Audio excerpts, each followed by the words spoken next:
राज्य राजनीति में हलचल बीजेपी मिसिले प्रदीप पाणिग्राही ओडिशारू बीजेडी सफा करने को नेले संकल्प बीजेपी जोगदेले गोपालपुर विधायक प्रदीप पाणिग्राही बुधवार भुवनेश्वर स्थित बीजेपी कार्यालय में सभापति मनमोहन सामल उपस्थित प्रदीप और तांकर किछि समर्थक भारतीय जनता पार्टी में मिशिଛନ୍ତି।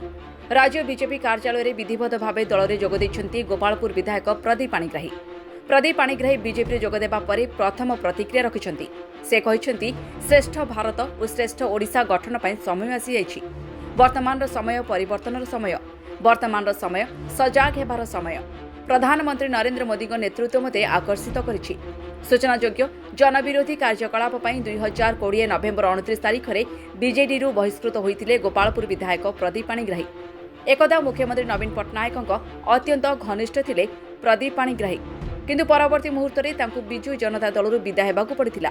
तेबे आसंता निर्वाचन प्रदीप केते सुफल हेबो ताहा जानिबाकु बाकी रहिला। Bureau report, Odisha mission.